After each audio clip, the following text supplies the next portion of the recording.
नमस्कार, मैं हूं विवेक और आप देख रहे हैं आपकी आवाज। सीतापुर की जेल में तनहा बैठी आजम खान साहब को अब कौन अपनाएगा।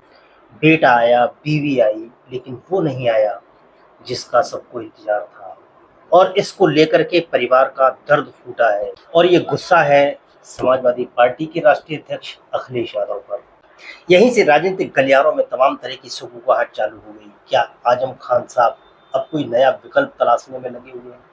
जिस तरह से उनके परिवार का गुस्सा छलका है और उनकी पत्नी ने खास तौर से जिस तल्ख लहजे में मीडिया से बात करते हुए अखिलेश यादव और समाजवादी पार्टी के ऊपर अपना गुस्सा प्रकट किया है, उसको लेकर के तमाम कयास लगाए जा रहे हैं।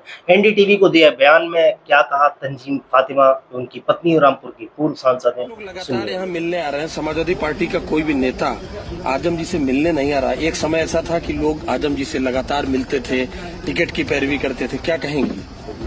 मैं इस पर कुछ नहीं कहना चाहती, ये समाजवादी वाले इसको नहीं जाना। नहीं, मतलब आपको ये प्रॉब्लम है कि नहीं कि लोगों को मिलने आना चाहिए? आजम खान एक कद्दावर नेता रहे। देखिए, हमें किसी से कोई उम्मीद नहीं। कोई उम्मीद नहीं?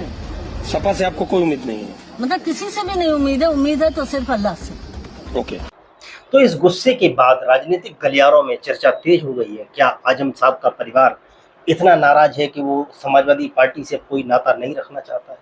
और इसको हवा यूं ही नहीं मिली है।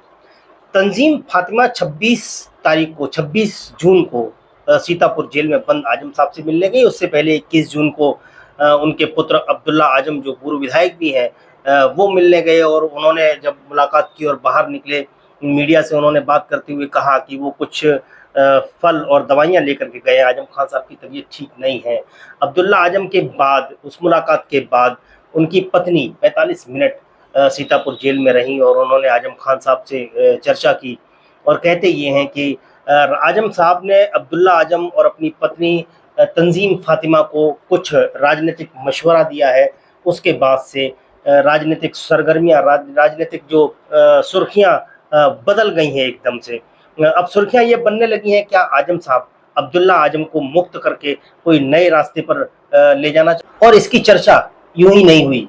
देखिए, चंद्रशेखर, आजाद समाज पार्टी के जो राष्ट्रीय अध्यक्ष हैं चंद्रशेखर आजाद, उन्होंने भी जेल में जाकर के आजम खान साहब से मुलाकात की, उनके परिवार से मुलाकात की। उसके बाद क्या कहा चंद्रशेखर ने, आप ये सुनिए। वो हमारे बड़े भाई भी हैं और मेरे उनसे घरेलू रिश्ते, मेरे उनसे राजनीतिक रिश्ते नहीं हैं, पारिवारिक रिश्ते हैं। वो ये उनके परिवार ने भी एक्सेप्ट किया। उनकी वाइफ का आपने बयान सुना होगा कि वो हमारे परिवार के हैं।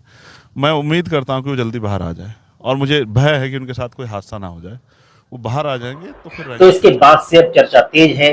क्या अब्दुल्ला आजम अब अपनी नई राह चुनने वाले हैं या कोई परिवार में ऐसा फैसला हो चुका है जिस राह पर अब्दुल्ला आजम चलने के लिए पूरी तरह तैयार हैं? अगर ऐसा होता है तो खास तौर से पश्चिमी उत्तर प्रदेश में जो दलित और अल्पसंख्यक मतदाताओं का गठजोड़ है, ये बहुत कुछ प्रभाव डालेगा आने वाले 2027 के चुनाव में। अखिलेश यादव पर ये दांव भारी पड़ सकता है। अगर वाकई में सूत्रों के हवाले से जो खबर आ रही है वैसा ही हुआ तो पश्चिमी उत्तर प्रदेश में जो जनाधार बढ़ा था समाजवादी पार्टी और कांग्रेस गठबंधन का, वो कहीं ना कहीं फीका पड़ता दिखाई देगा अगर आजाद समाज पार्टी और अब्दुल्ला आजम एक साथ आते हैं। आजम खान साहब के साथ अल्पसंख्यक समुदाय के जो मतदाता हैं, अल्पसंख्यक समुदाय के जो लोग हैं, उनकी सहानुभूति बहुत जबरदस्त है और वो इस बात से लेकर के भी आक्रोशित है कि एक तरफ जब समाजवादी पार्टी के सांसद रामजी लाल सुमन के खिलाफ करणी सेना ने बिगुल फूका और उनका विरोध करना चालू किया तो लाव लश्कर और दल बल के साथ उनकी रक्षा और बचाव के लिए उतर पड़े थे राष्ट्रीय अध्यक्ष अखिलेश यादव समाजवादी पार्टी के, और आगरा जाकर के उनको सपोर्ट किया था, समर्थन दिया था। लेकिन वो आजम खान साहब के परिवार से दूरियां बढ़ा रहे हैं। ये अल्पसंख्यक समुदाय को नागवार गुजर रहा है। इसी को लेकर के चर्चाएं गर्म है। देखते ये हैं क्या ये गठजोड़ बनता है। अगर ये गठजोड़ बनता है 2027 में पश्चिमी उत्तर प्रदेश में और या पूरे उत्तर प्रदेश में, इसका क्या असर पड़ेगा आने वाला वक्त बताएगा। इसका इंतजार करना होगा। इंतजार करते हैं, फिर मिलते हैं अगले कार्यक्रम में। तब तक के लिए मुझे दीजिए आज्ञा। नमस्कार।